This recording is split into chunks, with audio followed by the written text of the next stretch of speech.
Olá, sejam bem-vindos ao RTA Podcast, um espaço para discutir ciência, inovação e desafios da agroindústria brasileira. Esta é uma iniciativa do Programa de Pós-Graduação em Tecnologia de Alimentos da UTFPR e do Programa de Ciência e Tecnologia de Alimentos do IFRJ, juntamente com a Sociedade Brasileira de Ciência e Tecnologia de Alimentos, a nossa SBCTA. Também é uma produção do Espaço Conagron e do Pod Studios. Hoje nós teremos o prazer de conversar e de explorar um pouquinho mais sobre ciência e inovação que transformam os alimentos, que transformam o que comemos. Por isso, hoje nós temos um convidado muito especial, o professor César Moro Rombaldi, que vai falar um pouquinho desses conceitos de qualidade de produtos de origem vegetal, principalmente frutas e hortaliças. Vamos falar um pouquinho mais sobre esses temas daqui a pouco.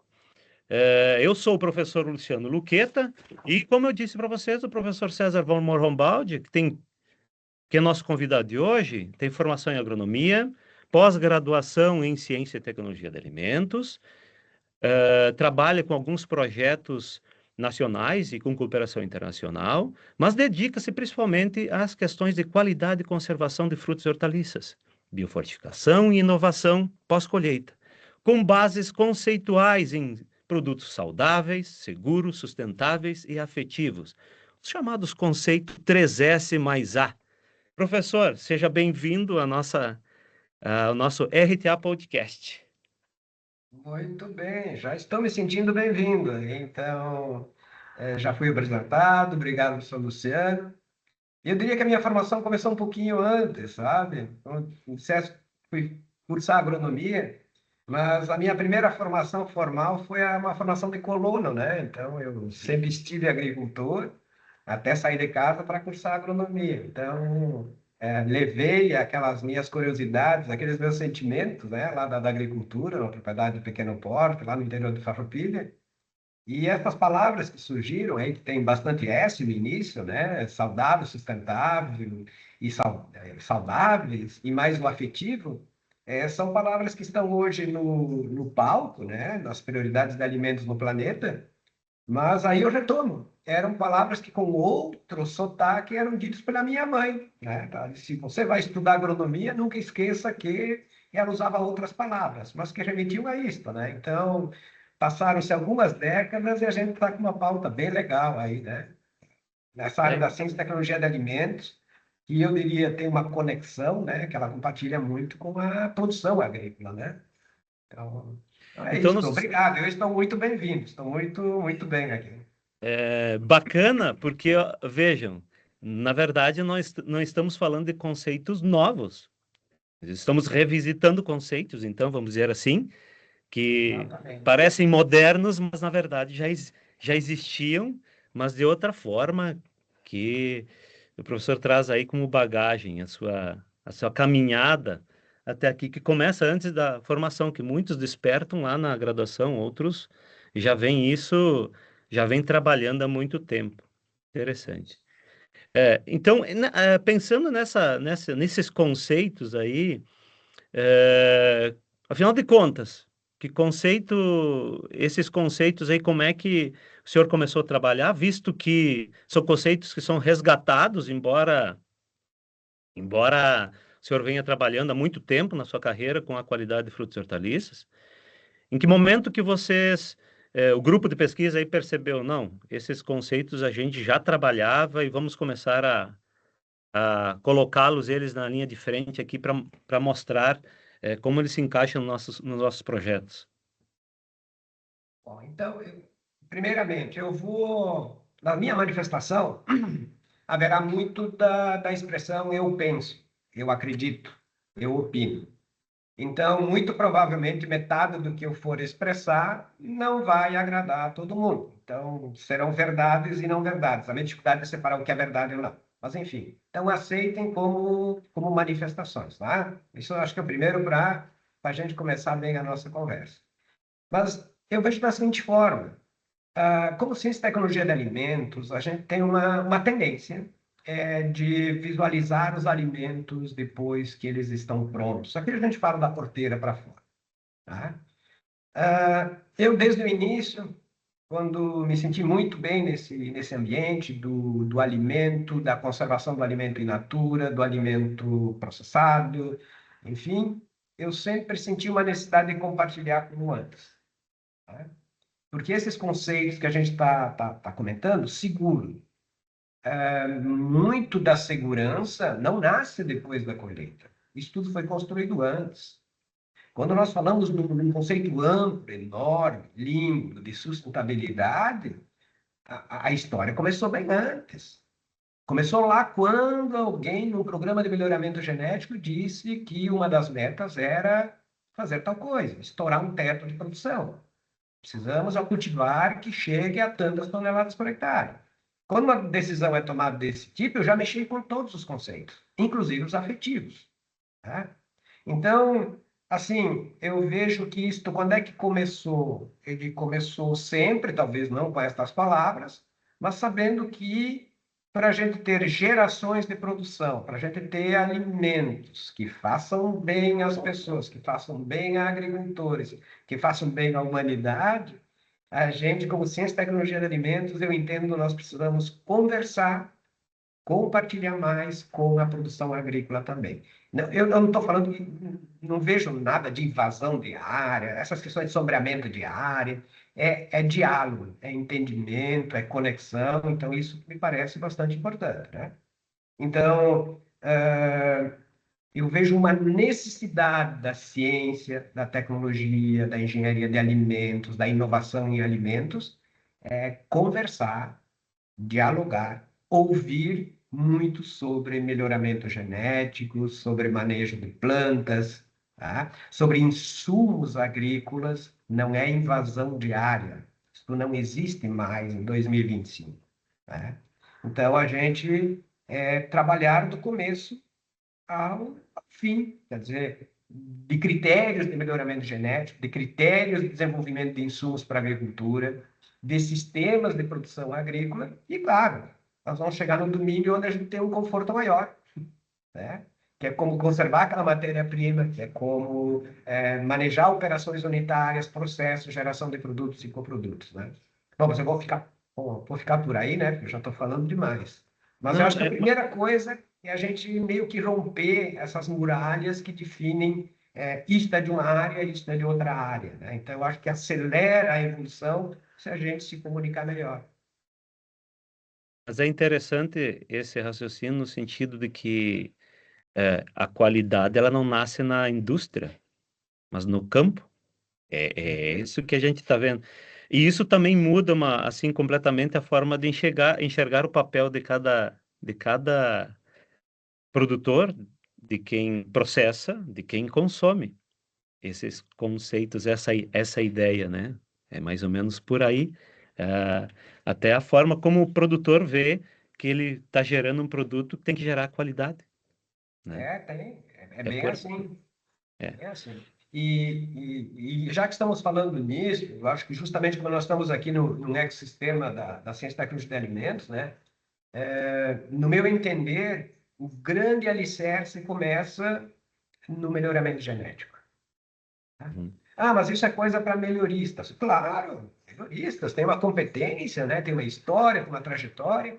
Agora, os melhoristas, eles precisam dialogar que tipo de alimento nós queremos, né? Exato. Uhum. Então, é, quais são os grandes objetivos desse melhoramento? É nós termos tetos de produção daquela cultivar superados. Isso é uma necessidade, quer dizer, eu produzir o máximo no mínimo de área possível. É uma estratégia, né? Vejamos o que nós produzimos, né? Professor, o senhor está aí no estado do Paraná. Qual era a produtividade de uma cultivar de trigo em 1970, Uhum. né? A colheita que está aí já começou, né? Já está terminando, eu acredito, Uhum. até a colheita do trigo. Quanto é que está colhendo por hectare? Então, esta foi uma meta e ela vem sendo atingida. Então, este é um raciocínio, tá? No programa. O segundo, mas nós queremos alimentos saudáveis, mais equilibrados em nutrientes, tanto no viés orgânico quanto nos minerais. Certo. Onde é que começa isso? Não começa quando eu preparo a farinha e vou colocar o que está faltando lá para fortificar. Isso nós fazemos por uma fatalidade. Mas a pergunta é, como é que eu poderia biofortificar em ferro uma cultivar? Como é que eu poderia enriquecer no metabolismo da planta para ela absorver mais zinco, mais selênio? Ou Uhum. absorver menos em algumas regiões, um arsênio ou um cobre que não nos interessa. Isso começa lá no melhoramento. Então, o Né? senhor já Parece tem. utópico, mas não é. Não Uhum. é. Como é que eu vou preservar as minhas linhagens silvestres, né, para N gerações futuras? Então, essas são perguntas que, quando a gente vai respondendo, muitas vezes elas são conflitantes, né? Sim. Porque às vezes eu estouro o teto de produtividade, mas eu estou perdendo em outras características. Então, o sonho seria ter tudo num Uhum. só material. Não é tão simples assim. Aí são os desafios da ciência, né? Mas eu diria, começa por aí. Eu acho que essa linguagem, se a gente começar a incorporar e dialogar, a gente vai se sentir melhor, né, no Sim. processamento de alimentos. Isso.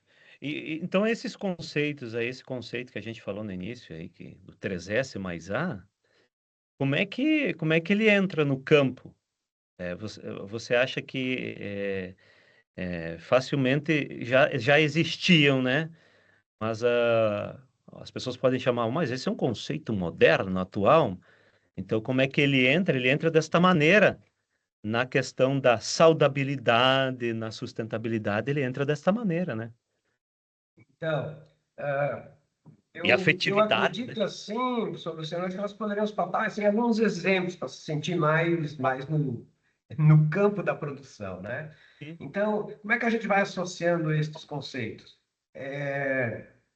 Cada pessoa que está aqui nos ouvindo, agora imagine um alimento que lhe dá prazer, né? Algo assim que, quando pensa em aquilo, lhe remete a coisas boas, né? Então, como é que nós vamos associar esses conceitos? é, Vai começar quando eu faço a escolha ou da muda ou da semente, porque eu sei que este material tem um hábito de cultivo e de produção que vai gerar aquela característica. Então, eu estou pensando em tomates, eu estou pensando em milho. Mas quando eu penso em afetivo, qual é a afetividade? Isso é muito pessoal. Mas se eu puder dizer para quem produz qual é a minha afetividade, esta pessoa vai descrever com o seu linguajar, com o seu vocabulário, vai me atender nesses pilares S. Vai dizer, pois é, então você quer um tomate muito vermelho, que tenha aroma a tomate, que tenha gosto a tomate, que seja suculento que nem tomate. Como eu sempre preparei a minha salada e me senti muito feliz? Pois é. Então, nós vamos precisar trabalhar ou com esta cultivar ou com estas variedades. Nós vamos precisar cultivar num sistema de produção que nós vamos fazer mulching, que nós agora já temos bioinsumos, tanto micro-organismos como sinalizadores de planta, que vão estimular essa planta, né, para se preparar para o futuro dela. Que a gente às vezes olha a planta, tem a grama. Eu vou lá e roço a grama e ficou bonito. Mas nós não perguntamos para a grama se ela queria isso. Porque grama é grama, né? Mas nós estamos em 2025 e a gente sabe que planta dialoga com planta, dialoga com micro-organismo, dialoga com compostos. Tá? E este já é um presente da agricultura, tá? Não é algo teórico aqui, não é um filme de ficção. Tá? Então, já tem uma expectativa que 2030 significa daqui a 4 anos. Tá? 4 anos. O chamado Brasil deverá ser um dos países com maior input e uso de insumos biológicos do planeta na agricultura. Claro, nós temos bastante agricultura. Mas então, como é que nós vamos fazer isso? Vai ser pelo sistema de cultivo. Eu vou optar por. Tem uns nomes científicos que a gente usa, né? Primings, que são iniciadores. Eu vou estimular a planta para que ela, na sua memória, que estava lá, quietinha, ative um metabolismo que favoreça aromas, que favoreça cor, ou favoreça alcaloides, que talvez não nos interessem tanto. Então, este mundo da biologia da planta vai me levar ao mais seguro, mais saudável, menos saudável. Vai começar por aí. Essa Eu é não sei se uma. estão me fazendo entender. Uhum. Porque parece algo assim muito teórico, mas não é, não é, não é, não é. Interessante. A gente tem lá na agricultura assim o clássico, quantas toneladas de adubo eu vou precisar por hectare? Isso continua sendo. Aqui eu estou falando é de quantos miligramas de iniciador eu vou usar por hectare. Falei miligramas. Antes eu falei toneladas. Agora estou falando miligramas. Não é que vai substituir as toneladas de nutrientes, mas são conhecimentos científicos que nós estamos colocando na agricultura brasileira, mundial. Então, eu acho É, isso muito legal, assim, é um campo muito lindo, né? está falando aí de bioinsumos, Bioinsumos, nanotecnologia, estamos falando de tecnologia de nanotecnologia, precisão. sim. Isso poderíamos dizer que é o conceito de tecnologia de precisão para a produção de alimentos. Sim, sim, sim, sim, sim. Então, você falou de 2030, mas aí no momento nós já temos uma realidade disso? Ah, Qual é que é sim. assim, Ah, sim, sim, quanto sim, isso já sim. é realidade para nós, mesmo não estando em 2030, estamos ainda em 2025, o quanto disso já é realidade? Ah, olha, eu cheguei a pouquinho de uma propriedade, tá? Aqui pertinho, 15 quilômetros. E o casal dessa propriedade produz morangos, que produz uva de mesa, que produz abóboras, que produz citros. Hoje, a propriedade deles é 70 a 80% do input de insumos já são de origem biológica, ou micro-organismos. Ou não sempre que eu estou usando o excludente. São micro-organismos. Sim. Micro-organismos, por exemplo, nesta propriedade, eles há 4 anos compram ureia zero. Por quê? Porque no cultivo do pasto, no caso para as vacas de leite, que a maioria são gramíneas, estão fazendo fixação de nitrogênio pelas folhas, pois os micro-organismos fixador de nitrogênio em poáceas. Então não é mais pesquisa para um futuro, não, é presente. Né? E é uma tecnologia que está aí, que está disponível no seu estado, que está disponível na Bahia, tá? Para fixar 70, 80 quilogramas de nitrogênio ano em gramíneas. Micro-organismos que nós vamos distribuir no ambiente foliar. O que isso significa? Eu estou substituindo insumo caro, uma série de dificuldades nas pegadas de carbono, porque nós temos o NO, né, como um problema hoje, um desafio. Eu já resolvo grande parte disso e estou resolvendo o problema da agricultura. Mas eu falei micro-organismos e outros insumos de origem biológica, como, por exemplo, hoje nós temos frações de extratos de produtos fermentados a partir de algumas espécies de algas, que se sabe que nesse processo de elaboração do produto fermentado geram-se indóis, o ácido acetilsalicílico, e aí não precisamos de toneladas. Esses compostos não vão agir como um nutriente fósforo, potássio. Eles vão chegar e vão transmitir uma mensagem. É tipo um WhatsApp que eu mando para a planta.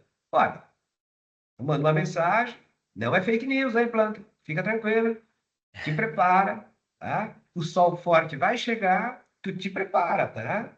Então, para de investir um pouquinho em crescimento e usa protetor solar, porque o sol vai chegar. E a planta se torna mais resiliente àquela condição um tanto difícil, de um sol extremamente forte do meio-dia até as 4 horas. Eu estou misturando coisas.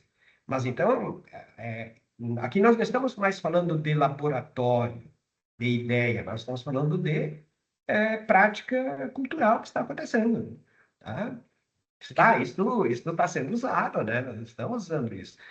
Quem está aqui nos ouvindo, que é aí da região da cana-de-açúcar, uso em grande escala. Quem está agora no oeste da Bahia, vai dizer assim, pô, mas esse professor está falando lá da... Mas nós usamos isso aqui há 6 anos, aqui na produção de soja. Então, são produtos, insumos, e todos eles partem de entendimento de metabolismo de planta. E de planta com micro-organismo. Planta, ambiente. Planta, planta. Tá? Então, eu acho que a gente está num momento bem legal, né? quando você fala disso, eu vou puxar um, um gancho que é a questão da produtos orgânicos. Normalmente nós temos, quando se faz a análise do metabolismo de produtos orgânicos, a complexidade é bem diferente até dessa biofortificação, ou seja, a planta ela está biofortificada, ela está preparada. Você falou aí do sistema de defesa, ó, tá vindo sol, toma cuidado. Nas produções orgânicas, normalmente, quando se faz a análise, se observa muito essa questão do que a planta ou a fruta está preparada de maneira diferente aos estresses que virão, e ao mesmo tempo, o que é gerado ali, que vai ser consumido, nós poderíamos dizer que é uma biofortificação, enfim, ele está É, biofortificado. E aí, dentro desse conceito, nós temos estratégias de biofortificação que muitas vezes são consequência desses bioinsumos, dessas nanotecnologias que nós estamos falando aqui, que você apontou. Obviamente, vai resultar num produto também que vai ter esta biofortificação, que para o nosso consumo é interessante, mas que a própria planta tem já isso para ela, que para nós também é interessante, né? é, É o sistema de defesa dela que para nós também serve nutritivamente. Essa é a exatamente. biofortificação. E veja como isso é importante, porque esse é um desafio científico que não está longe de ser solucionado ainda, ou não. Alguém vai ter uma ideia e vai resolver isso amanhã. Quando nós vamos para um caminho da busca de vegetais ou condições de cultivo que levem a uma maior resiliência das plantas, quase sempre, repetir, quase sempre, vão ter uma correlação negativa com crescimento vegetativo e produtividades. Tá? Vou me fazer entender. Esse é um experimento que quem está em casa, mora num apartamento, desde que tenha luz, vai conseguir fazer. Faça aquele plantio, sabe, clássico, vasinho, com um pezinho de alface. Plante 4 vasinhos com qualquer cultivar de alface, de folha verde, e 4 com a de folha roxa. E você vai ver que o crescimento é completamente diferente. E não vai ser aleatório. A de folha roxa vai crescer menos. Esse é um experimento bonito, sabe? Diferente de ciência, né? Legal pra gente. A pergunta é por quê? É porque quando eu disse que eu preciso dessa alface com a folha roxa, eu automaticamente, quando fiz a seleção, o melhoramento, ao acaso, eu estou buscando um material com um metabolismo de fenilpropanoides mais acentuado. Então, o que a planta está fazendo como fotossíntese, como captação de carbono, como movimento de nutrientes, é para produzir compostos que demandam essa carga de carbono. E é o que vai nos dar aquela cor, que vai nos dar aquele sabor levemente adstringente, alguma coisa amarga. Enquanto a outra que não precisou, ela vai dedicar isso tudo para um metabolismo mais primeiro, mais primário. Vai fazer crescimento. Tá? Então, quando você falou em produção orgânica, eu diria, por que a gente já não pode passar e falar produção agrícola para frente? Né? Se eu quero menos, trazer para esse sistema menos compostos sintéticos, eu vou para o caminho que eu preciso fazer com que a planta esteja mais adaptada àquelas condições. É isso. Então, tem aquele velho ditado, né? Quanto mais o solo estiver bom na tua região, menos farmácias terá na tua cidade. Então, tem que prestar atenção que lá no Brasil, toda cidade já tem mais farmácias que solo. Então, nós vamos ter que caprichar, tá? Começamos com cuidar do solo, microbiota do solo, cobertura do solo, escolha de genótipos. Tá?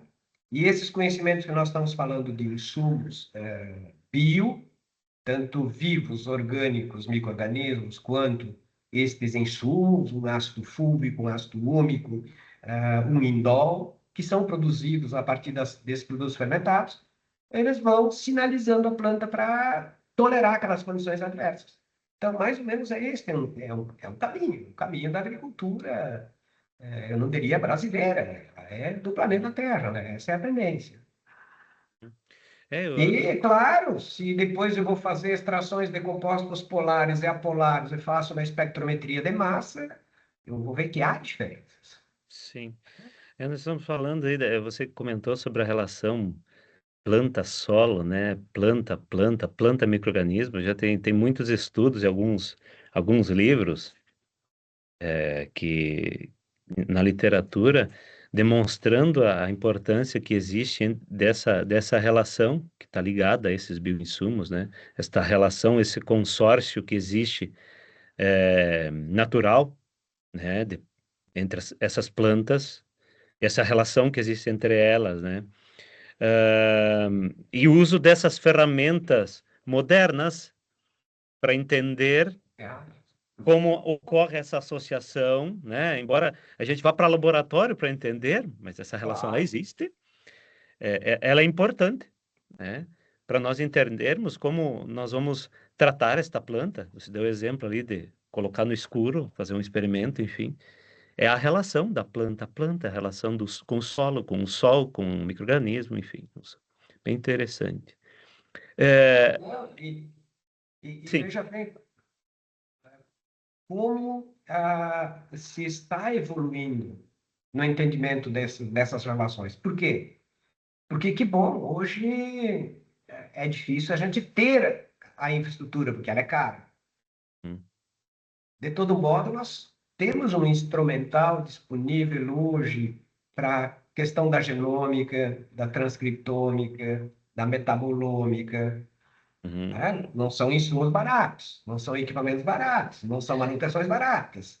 Uhum. Agora, são instrumentos decisivos, né? Muito que a gente está falando agora, há 15, 20 anos, eram afirmativas empíricas. Empíricas, é de alguém que vivenciava e construía a sua teoria, a sua verdade. Uhum. Agora nós temos instrumentos para fatiar o que é e o que não, ainda não é bem assim. Então, esses instrumentos estão sendo muito úteis. Tá? Vou Uhum. fazer um parênteses. Eu acredito que muita gente que está aqui nos ouvindo, sobretudo eu que estou falando mais, repudiando também, né? Vive um ambiente acadêmico. E aí uma chamada, muitas vezes a gente se apaixona pela máquina. Eu diria assim, não se apaixone pela máquina, tá? Porque daqui a 3 anos ela está superada por outra melhor, né? É o que essa máquina nos permite fazer. Então, essas análises de alta vazão, não dirigidas, elas estão nos ajudando a compreender, né? Uhum. Lá no final, a gente vai fazer a seguinte pergunta. Tá, e daí? Agora que vocês fizeram tanto disso, e já tem 4 algoritmos cheios de dados, significa que eu aperto um botão e vai sair a cultivar o que eu quero e esta planta será a solução do planeta. Ainda não, ainda não. Mas ela permite compreender o que está acontecendo. Então, eu sei que naqueles canteiros experimentais de trigo que estão ali no centro experimental, a gente já sabe que quando começa a chegar o pulgão vindo naquela região, mais ou menos 48 horas, o outro lado da lavoura já mudou o metabolismo. Uhum. Bom, alguém vai dizer assim, mas e eu com isso? O que Uhum. eu quero saber com isso?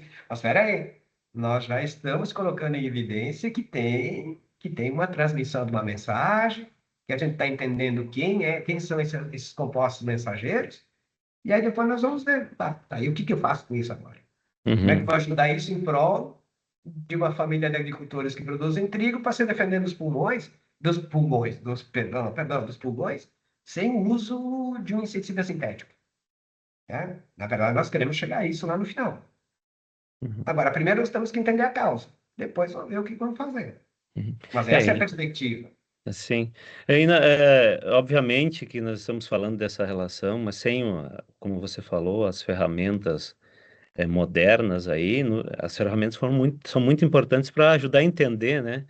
Nós falávamos há 20 anos atrás em um sequenciador de DNA, hoje nós estamos falando em metabolômica, é o metabolismo, entender qual é o metabolismo, né? E, de uma certa forma, isso está sendo muito importante até para prolongar a vida útil de alimentos no vegetal, não só para produzir, né? A prolongar a vida útil, utilizando até nas embalagens, né?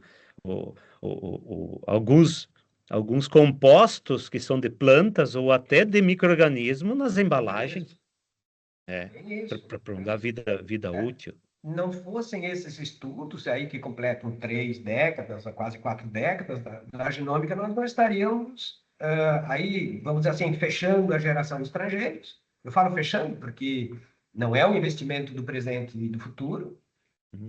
mas não estaríamos com as primeiras plantas editadas, né? Sim, sim, Inclusive no Brasil, né? Inclusive já pois no é. Brasil, já plantas já homologadas, para passar já numa fase de escala maior.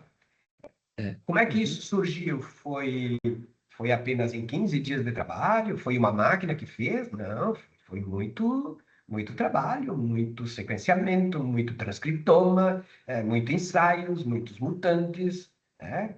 Grande parte dando tudo errado, né? Até que se conseguisse entender o funcionamento de um metabolismo, mais ou menos, e aí fazer uma escolha, enfim. Eu não estou dizendo aqui que é algo é do bem ou é do mal. Estou dizendo como instrumentos de ciência, né? Então, nós estamos hoje falando em edição gênica. Falando não, estamos já produzindo, né?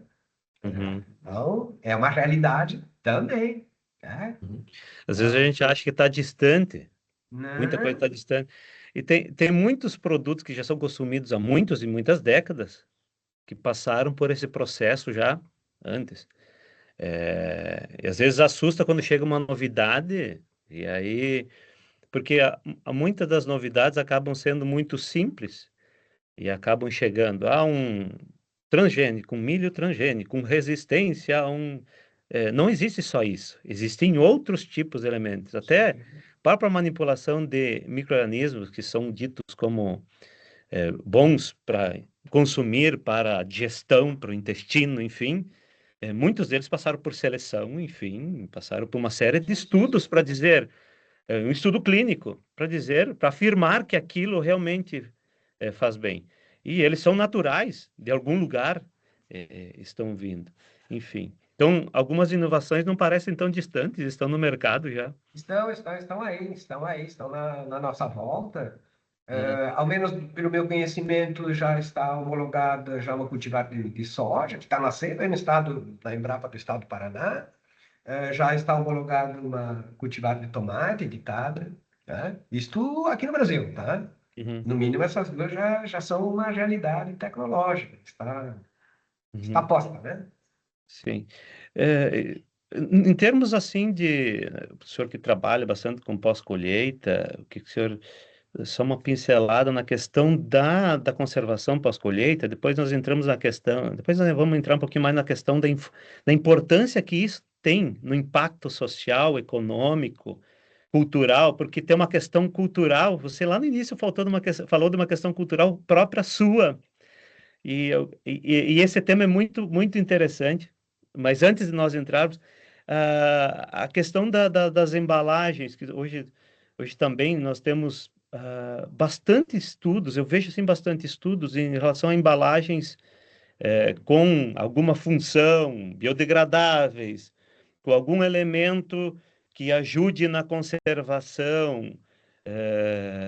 Por exemplo, as embalagens inteligentes, chamadas inteligentes. E como é que está essa realidade, tratando aí das nanotecnologias? Como é que você vê? Como você disse, ó, eu vou falar o que eu penso, o que eu acredito, né? Como você vê, É, né?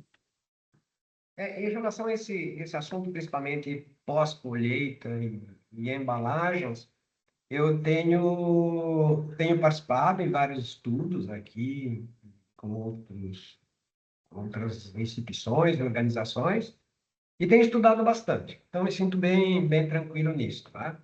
Eu até recentemente acabei fazendo aqui numa revisão sistemática bem dura, eu me dei o direito de fazer uma escala de prontidão tecnológica, tá? Então, vou dar um resultado para quem está escrevendo a introdução aí do TCC, ou da dissertação e da tese. Então, quando a gente entra nesse mundo de embalagens para frutos, vegetais, falando mais vegetais in natura, com alta atividade de água, tá? Não vou colocar grãos aqui porque não foi o objeto. Ficou em frutos e hortaliças. Produtos de alta atividade de água, de alto metabolismo. Então, assim, de cara, que espetáculo. Nós vamos ter aproximadamente 165 mil artigos de pesquisa original, não reviews. Então, é um espetáculo. E aí você vai fazendo um funil, vai fazendo questionamentos, e 99,1 pouco por cento, eles vão ficar numa prontidão tecnológica nos níveis 1 a 4. Quem lembra da escada evolução tecnológica vai de 1 a 9. 9, está no mercado, né? Está vendendo, as pessoas estão utilizando. 1, está na minha cabeça, uma ideia que eu tenho. 2, foi para o Eppendorf. 3, foi para um tubo Falco. 4, já fiz um pedacinho assim, uma bandejinha. 5, alguém de fora do meu trabalho se interessou. 6, foi para uma máquina. 7, já fiz 1.000 quilos. 9, está vendendo. Então, é um domínio científico altamente envolvendo pessoas e estudando, mas de prontidão tecnológica ainda bastante limitada. E o que está nesse 8 para 9? Disparadamente materiais que degradam facilmente em contato com o solo, ou seja, materiais que eu coloco e em até 6 meses já estão reciclados como matéria orgânica. Então, isto está bem evoluído, tá? Ok? Nós estaremos substituindo o papelão, tá? Com outros materiais. Não estaríamos usando o plástico vindo do petróleo. Tá? De todo modo, no país Brasil, o produto que mais vende é um produto da polimerização do etanol. Tá? Então, fazendo plástico do etanol, né? Que está sendo vendido com essa característica também. Mas então, é o uso principalmente de amidos e fibras para a produção dessas embalagens de fácil degradabilidade em solo. Tá? Então, isso está no nível de prontidão tecnológica lá em cima. Segundo, embalagens com alguma utilidade, principalmente retardadora de metabolismo dos vegetais, ou com alguma coisa antagônica ao crescimento de micro-organismos. Então, isso tudo também já está posto no mercado. E, normalmente, quando é antagonismo a micro-organismos, normalmente é no mundo dos óleos essenciais. E 3 são os que mais são usados. E está no nível de prontidão tecnológico muito próximo a 9, com um desafio. Funciona, desafio superado. Dificuldade. Quem produz a matéria-prima em escala para obter alguns 1.000 litros deste produto para que a indústria processe? E com embalagens inteligentes também. Grande parte dos trabalhos estão no nível 2 e 3. No mundo da tecnologia de alimentos para produtos de origem animal, já nós temos produtos tecnológicos com nível de prontidão maior.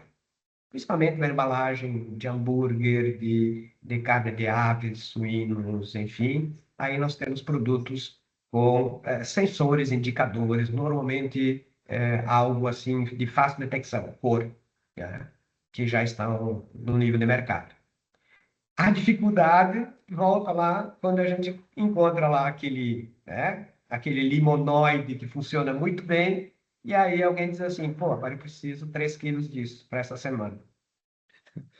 E aí, onde é que eu vou conseguir toda essa andiroba? Onde é que eu vou conseguir todo esse tomilho? Onde é que eu vou conseguir todo esse capim-limão? Onde é que eu vou conseguir? Então, há um problema, mas que é uma grande oportunidade também, né? Sim. Vai ser uma nova agricultura, né? É É, uma não, nova agricultura. faz uma relação, talvez, para quem trabalha com frutas nativas, sempre que você demonstra algo que você possa fazer com frutas nativas e você encontra alguém em potencial que produz produtos nessa linha, a primeira pergunta que faz é a seguinte: tem alguém que produz em escala esse produto? Porque a fruta nativa, na maior parte delas, para termos como exemplo, né? Ninguém produz em grande escala uma produção de polpa ou o suco. Ainda é muito incipiente, né? E quando você encontra alguém potencial, a primeira pergunta, tem como produzir 100 quilos para mim dessa polpa? Então, né? Porque não está ainda em nível industrial, embora o produto ele seja viável.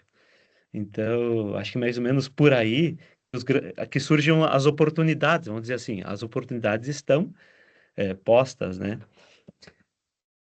Tem, tem esse desafio, por outro lado, ele carrega consigo, enquanto ele é desafio, que eu não tenho escalabilidade de Uhum. produção, ele tem reforçado o seu valor da afetividade, né?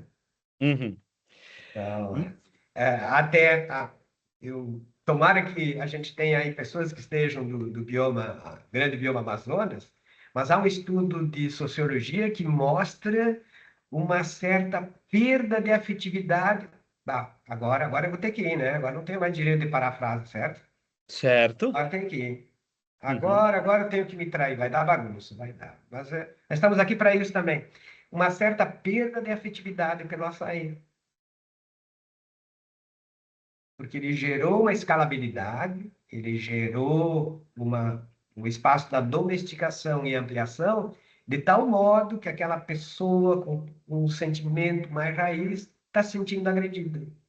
Uhum. Não é mais o meu açaí, não é mais. Então, ele se tornou um produto global, um produto maravilhoso. Ele por si só, ele já se apresenta e não precisa de grandes apresentações, não precisa ter lápis para sair, ele já tem o dele, no Uhum. sentimento das pessoas, mas há pessoas que se estão se sentindo assim, não é mais como era, né? Então, nós não somos seres fáceis também, né? É. Então, não sei o quanto foi legal, o quanto não foi tão legal, mas mexe com os sentimentos, né? É, Então, eu diria assim, vai mexer com o sentimento do povo aqui do Pampa, batendo boca sobre Butiá. Vai gerar vai ser uma nova revolução farroupilha, né? Existe uma questão muito importante, né? Uhum. Além do valor biológico do ecossistema, tem esse valor do sentimento, do afeto, né? Você acaba entrando numa temática para nós abordarmos aqui, que é a questão da regionalidade, que está muito da regionalidade, da agricultura familiar e da cultura. E pegamos como exemplo, há um tempo atrás, nós tivemos um profissional aqui que trabalha com tecnologia. Veio falar sobre cultura e tecnologia. Que muitos produtos que são produzidos, principalmente nessas nossas regiões produtoras de alimentos aí, está vinculado à cultura. E isso tem muito a ver com a agricultura familiar e com a regionalidade. É isso. É cultural. Quando você produz alguma coisa, você puxou esse gancho aí da afetividade, é a Verdade. questão cultural que está envolvida. Então, qual é o papel, qual é a importância que existe entre da agricultura familiar e regional nesse cenário alimentar que nós estávamos abordando aí, nesse conceito 3S, nesse conceito da É. afetividade, né? O- eu aprendi com uma professora, espanhola, e na vida a gente divide tudo em dois. Eu não concordei muito e hoje eu preciso concordar que a hipótese dela era mais ou menos isso. Divide tudo em dois. Ou eu sou a favor ou eu sou contra. Isso é produção orgânica, essa não orgânica. Né? Ou você torce para o Curitiba ou torce para o Atlético Paranaense, ou, enfim. Não, mas aí teria o Paraná também, né? Eu estou indo lá para o estado do Paraná. Tá? Mas que a gente divide tudo em dois. E eu vou dividir em dois aqui também, dois capítulos. Como eu vejo assim uma perspectiva interessante para o mundo dos alimentos. Antes disso, nós temos uma realidade de Brasil hoje que é o quê? É uma realidade econômica. Há um estudo bem recente, que é depois do censo do IBGE, ele afirma, e é bem robusto o estudo, então não é opinativo, ele não é de caráter político, é de caráter de pesquisa técnica, científica. Metade da população brasileira não vai escolher o que vai almoçar hoje, ou jantar. Vai almoçar e vai jantar o que couber naquele orçamento. Isso não significa que essas pessoas não têm sentimento e não têm vontade de escolher. O problema é que não cabe naquele, naquele valor que está disponível. Então, esta é uma realidade. Então, nós temos uma dificuldade que é grande parte da população não vai fazer escolhas. E todo mundo já está fazendo o raciocínio. Então, não será o alimento da maior qualidade desses conceitos. Né? São alimentos que precisam ser produzidos em grande volume, etc, etc, etc.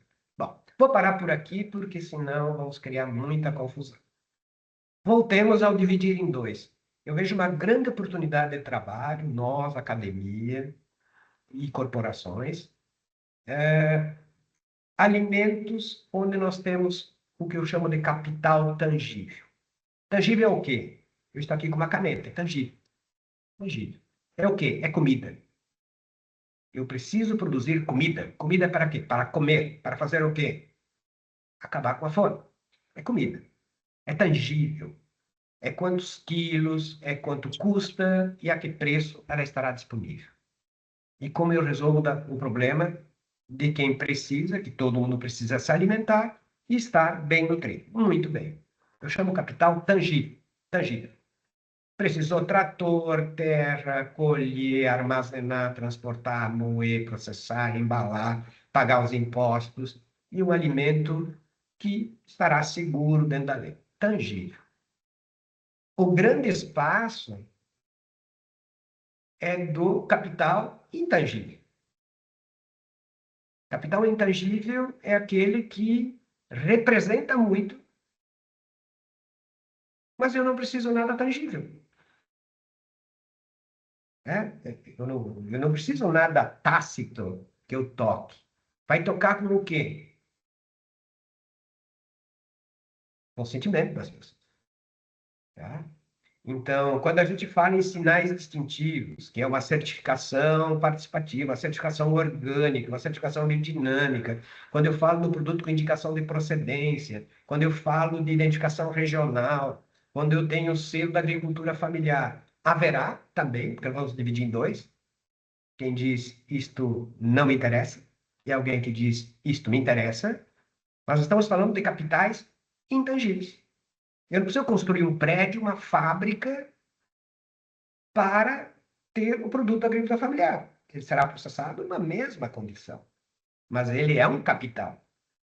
Quando eu digo que este produto, que esta polpa, que este sorvete é feito com fruto que vem do biomatal, para alguém, metade, sou contra. Mas tu terá outra metade, que será altamente favorável, não porque precisou de um equipamento sofisticado, mas porque tem um capital intangível, que é um valor muito importante para aquela pessoa. E que ela está disposta a pagar. E às vezes pagar muito mais, porque ela entende que aquilo é importante. Não sei se eu fiz entender. Eu estou terminando o discurso, nem eu entendi bem o que eu falei, mas enfim, é, me parece que tem essa perspectiva assim, muito boa para alimentos, é de a gente ter esses dois capitais, né? O tangível, que é custo de produção, a planilha Excel, e o outro que nós estamos incorporando outros valores, né? Então, Hum. é que me parece... São valores que não são palpáveis.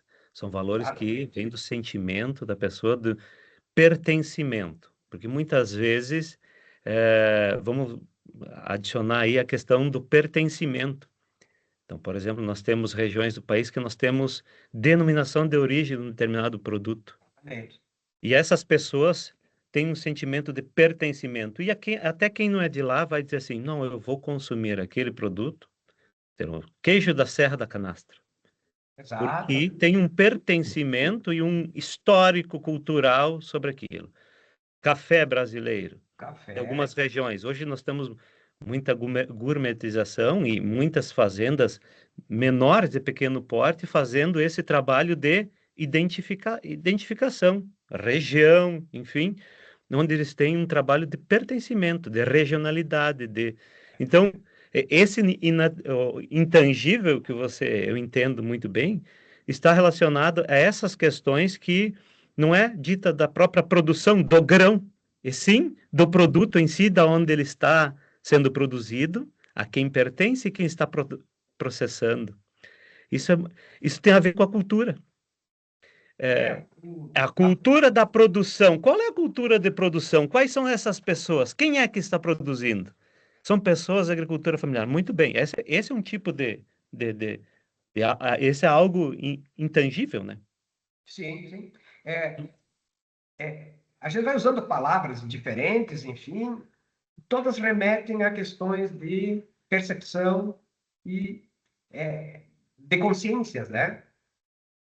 Com sentimentos, né? Uhum. Se vão despertar amor, se vão despertar ódio, é outra coisa, é outra coisa. Mas é uma conexão, é um estabelecimento de comunicação. Ou seja, eu, como consumidor deste algodão, eu tenho interesse em saber de onde ele vem, como foi produzido e como todas as pessoas, empresas que participaram, se comunicaram e como estão, enfim.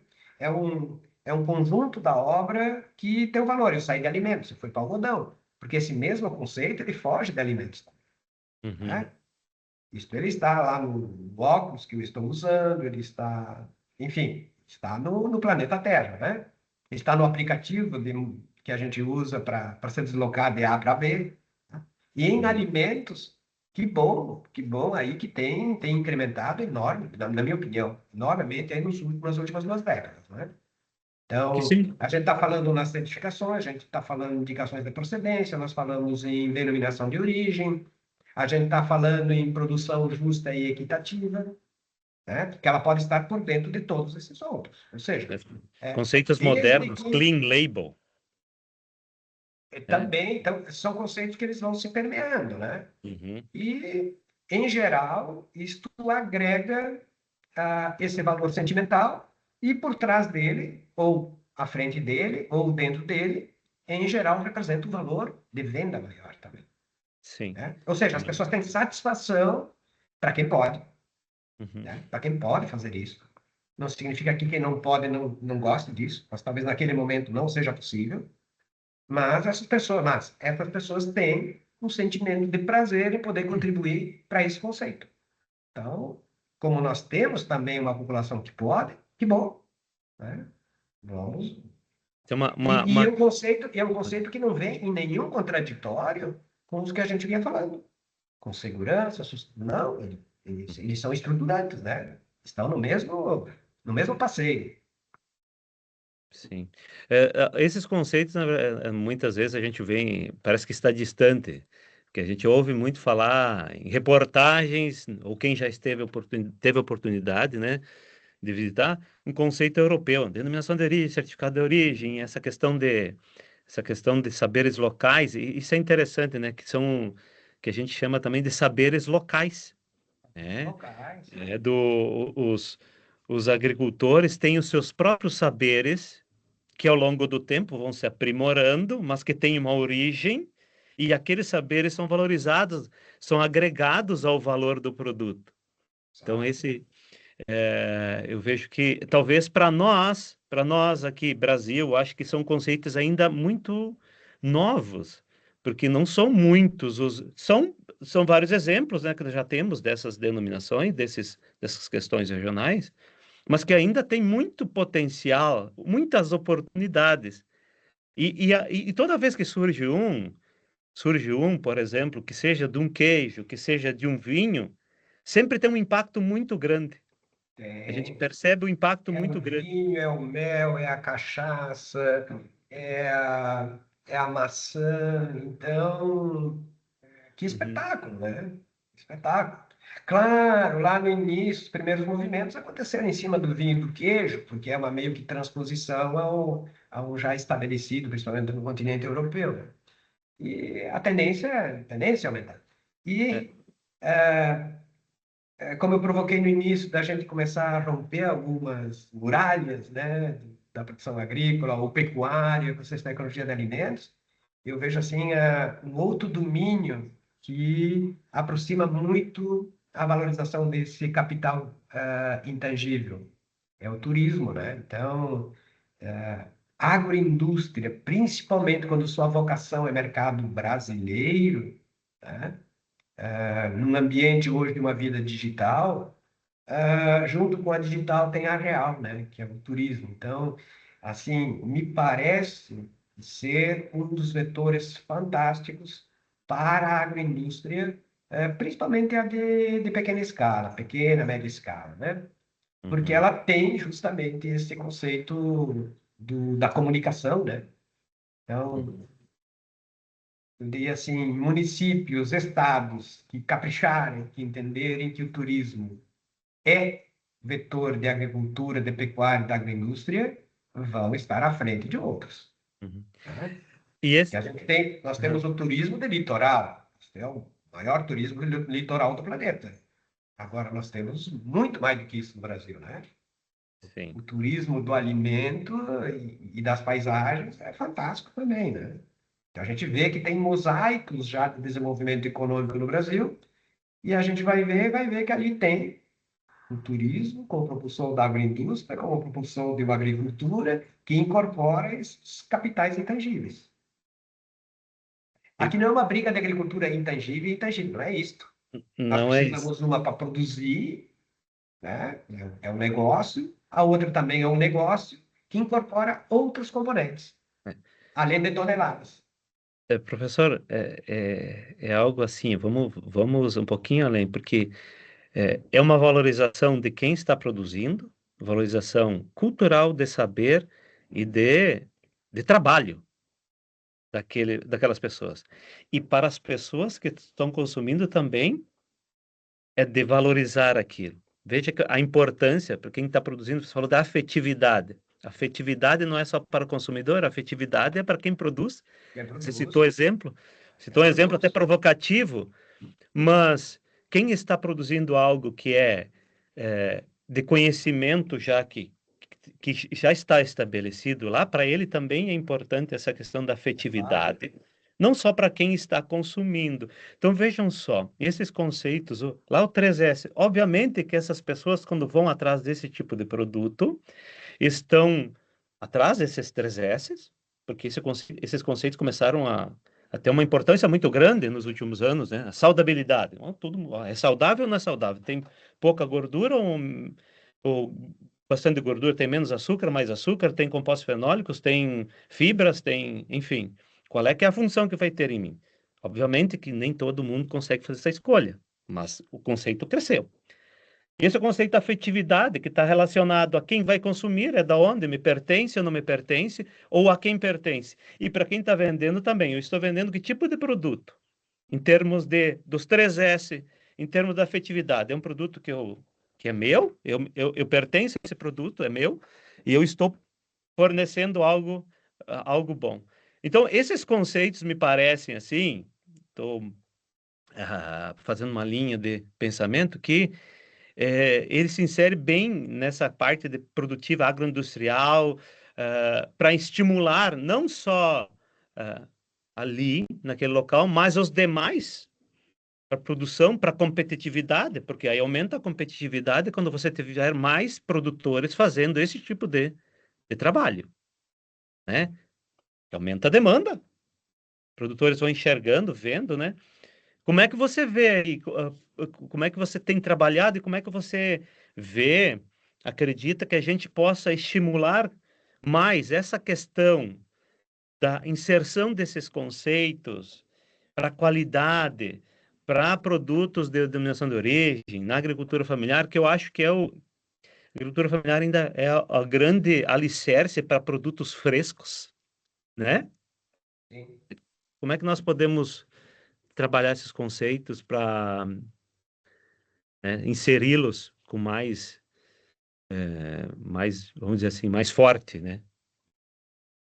Então, eh, eu estou envolvido nisto, certo? Estou envolvido nisso, e tu sabes disso, né? Sim. Ah, do ponto de vista assim teórico, nós estamos falando, não estamos falando nenhuma em verdade. Esse é um caminho necessário. Ele é longo ainda. Então nós temos os casos de sucesso, e eles mostram que é bem por aí. E há casos também de insucesso, né? Então por que que há o sucesso e há o insucesso? Tudo dividimos em dois, né? Dividido em dois.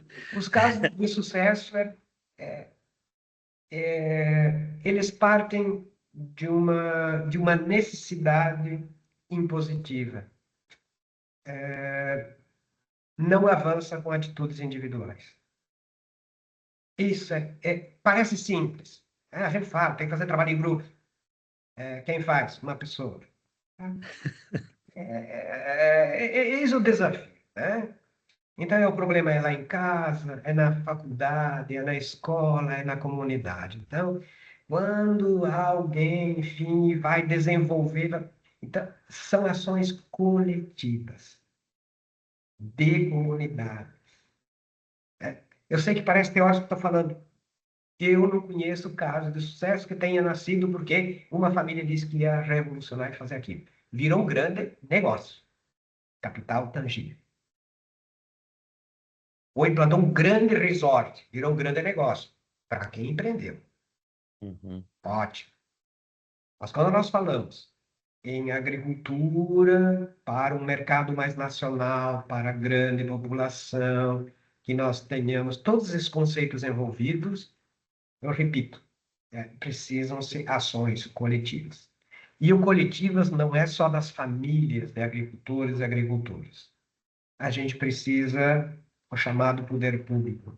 A prefeitura precisa estar, o governo do estado precisa estar, a vigilância sanitária precisa estar, a Secretaria de Turismo precisa estar, a Secretaria de Saúde precisa estar. Bom, vou parar de falar disso. Mas que se, num determinado momento, todos esses agentes não estiverem numa tela, como a gente está aqui, hoje não precisa mais gastar em combustível para ir todo mundo na prefeitura, tá?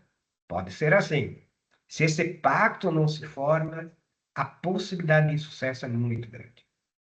Então, é um repertório teórico inicial, mas fundamental. Sem isso, não vai dar certo. Por quê? Porque depois vai dar problema de estrada, porque na primeira tentativa de turismo vai ter um ataque de abelhas e vamos procurar culpados. Que a primeira coisa a acontecer vai ter o fechamento de algo por falta de licenciamento, não sei o quê. Então vira uma guerra entre setores. Então me parece assim, decisões coletivas. Vai dar problema do mesmo jeito, hein? Vai dar encrenca. Mas se precisa esse tipo de atitude, é a primeira. O segundo desafio, para quem está aqui nos ouvindo por enquanto, e já fazendo conversas paralelas de concordar e não concordar, o meio rural brasileiro, tá? Eu não estou falando daqui da região onde eu estou, ele é um meio rural em que a pirâmide etária das pessoas não é mais pirâmide. Fato. Enfim, a juventude não está no meio rural.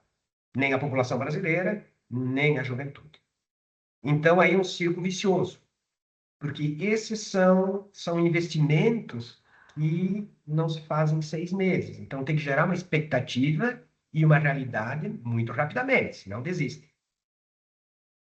E se não gera, o jovem, ele não quer continuar nessa atividade. Eu não faço sucessão.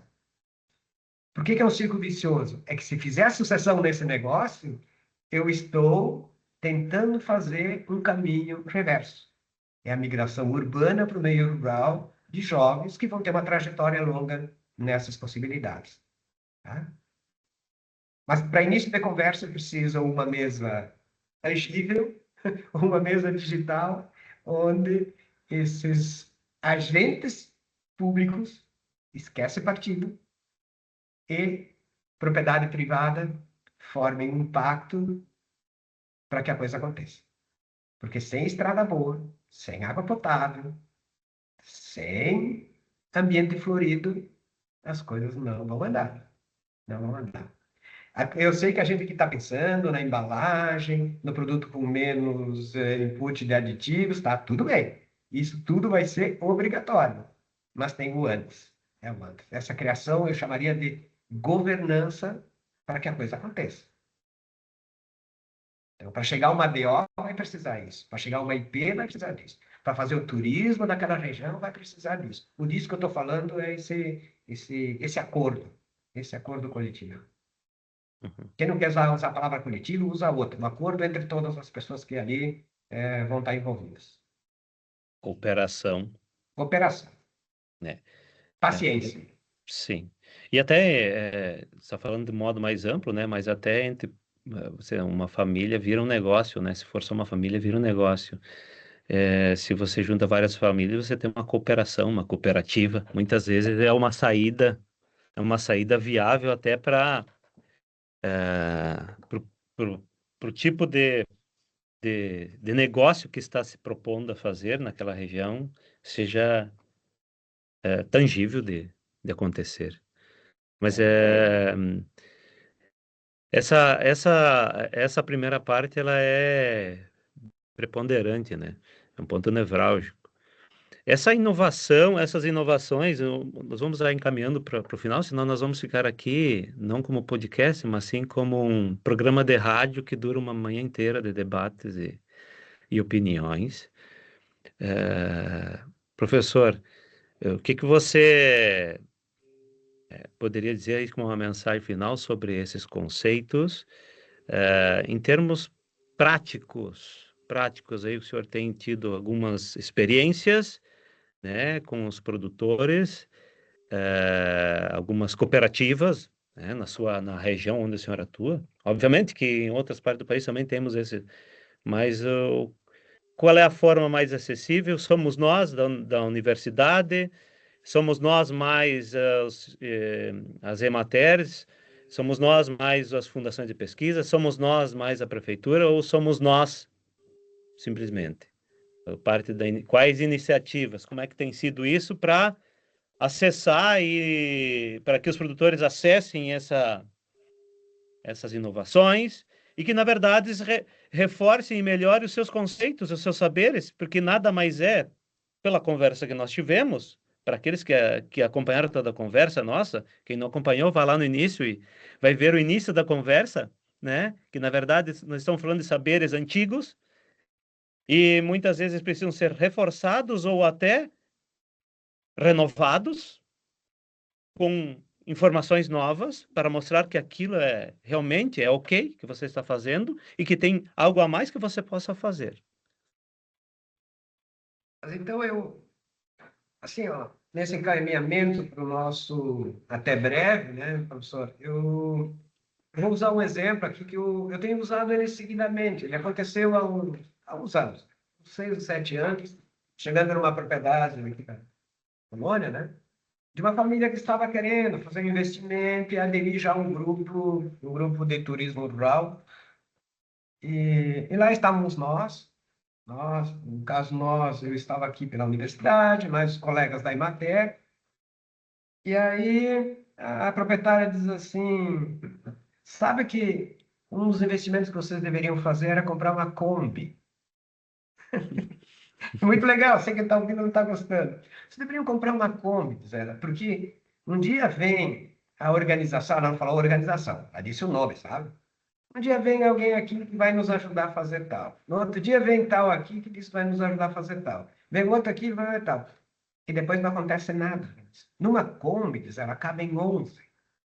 Aí viria, tu falou, né, das entidades, tudo numa Kombi só, aí todo mundo iria falar a mesma coisa aqui e a coisa iria acontecer. Então, esse é o meu encaminhamento, assim, final é possível, não são conceitos teóricos, eles não têm atrelamento ideológico nenhum, eles são necessários, eles são viáveis, eles estão acontecendo, no meu entender, eles são a perspectiva do já e dos próximos anos, tá? Então, é possível, precisa organização, precisa paciência, precisa pessoas que saibam articular comunicação entre pessoas e setores, e precisa também, e muito técnico também. Que achar que é só blá, blá, blá, não, não. Tem a hora que vai precisar fazer a casa de vegetação, que vai precisar cultivar os morancos, que vai precisar se precaver dos ácaros, porque eles vêm, né? Tem uma teoria que diz que não vem os fazer, mas eles vêm. Então vai precisar técnica, sim, tá? Mas Uhum. acontece. Acontece. E haverá casos de sucesso. Né? Se não acredita, se não houver essa articulação, se não tem tecnologia, vai dar problema. Vai Uhum. dar problema. Entendi. Então, essa é a minha mensagem. E, como eu disse, quero acreditar que o ambiente acadêmico também está, que o não acadêmico também, aqui conversando com a gente, ouvindo, enfim. Mas eu vou me dirigir principalmente a estudantes agora, tá? Mensagem a estudantes. Não se apaixonem por máquina. Não se apaixonem por método analítico. Pensem no que precisa ser feito. No que precisa ser feito. Não no que eu sei fazer. Né? Que este me parece que é um vício 2025. Como eu sei fazer isso, e fazer nanopartículas é chique, eu quero fazer nanopartículas. A pergunta é, o que é necessário fazer? Tá? O que é necessário, não o que eu sei fazer. Né? Porque você sabe fazer isso, mas em 2027 ninguém mais quer isso aí, tá? Já vão querer outras coisas. Então, se apaixone por pensar no que precisa ser feito. Uhum. Ótimo. Por gentileza, não concordem comigo. Como sempre, a mensagem final é não concorde comigo e façam perguntas. O mundo como que é, como tem uma frase que muitos dizem, né, que o mundo é movido a perguntas. Então, pergunte e questionem. E aí também entre em contato com o professor César Valmor Rombaldi, né? Se vocês tiverem mais interesse até no trabalho que é realizado, pesquisadores, jovens pesquisadores, né? Foi um privilégio nós termos essa conversa, ouvir sobre um tema aí atual, mas que também tem um fundo histórico já há muito tempo, que vem à tona agora na atualidade. Bom, nós conversamos aqui a respeito do futuro, que parece estar desenhando-se de diferentes formas com a inovação tecnológica, com conceitos antigos, mas que estão sendo modernizados, conceitos que ligam o campo, o laboratório e o prato, onde a gente está consumindo o nosso alimento. E o Brasil tem um potencial e tem oportunidades e tem um protagonismo bem importante. E eu acho que essa mensagem também deve ficar para esses novos pesquisadores, novos produtores, ou atuais produtores que estão é, ouvindo e vão seguir com as suas atividades. Professor, o senhor tem alguma recomendação aí sobre materiais, livros, alguma coisa mais específica sobre o tema central que foi a nossa conversa? A indicação de livros, artigos e até startups que estão com nessa linha de trabalho? Então, professor Luciano, eu até agora estava me sentindo num ambiente bem afetivo, muito seguro, muito saudável e me sentindo bem sustentável para as próximas horas. Com essa provocação, agora me senti inseguro. Tá? Mas estou aqui compartilhando sala com o professor Maurício, que é o atual presidente e coordenador da Embrapi. Né? Uhum, Então, justamente uma empresa público-privada, que é um grande espaço aí de comunicação para mim, quem está pensando em inovação, negócio, depois já vamos colocar o contato aí do professor. Tá? Então, ele vai ser o meu livro recomendado, vai ser o meu PDF de livre acesso, tá? uhum. Então, é isso, tá? Futuramente nós teremos que fazer uma conversa também com o professor Maurício Isso a respeito aí. dessas temáticas. Já está intimado aí. Já está intimado, já está Intimado intimado. e ele deverá responder sim. Ok, nós agradecemos mais uma vez pela Agradeço. participação, lembrando ao nosso público que nós vamos estar colocando nos nossos canais, nossos canais principais lá, Instagram e YouTube, que não são os nossos principais canais de comunicação, deixamos aberto também para sugestões e para perguntas e entrar em contato com o professor Rombaldi e outros entrevistados que nós tivemos. Então, nos sigam, compartilhem, porque nós estamos falando de conhecimento da ciência e tecnologia de alimentos que está alimentando o futuro. É a nossa frase que nós falamos, né? Acompanhe a RTA Podcast nas plataformas, nas redes sociais, contribuam. Nós estamos aqui para fazer um trabalho voluntário e nós não estamos aqui para faturar, nós estamos aqui para distribuir o conhecimento que existe em cada canto do nosso país, né? O conhecimento alimenta o futuro. Professor, muito obrigado e esperamos nos encontrar em outra oportunidade também. Valeu, brigadão. Eu que agradeço. Saudações, um abraço, gente. Até. Valeu, pessoal. Um abraço, um grande abraço da RTA Podcast. Até a próxima.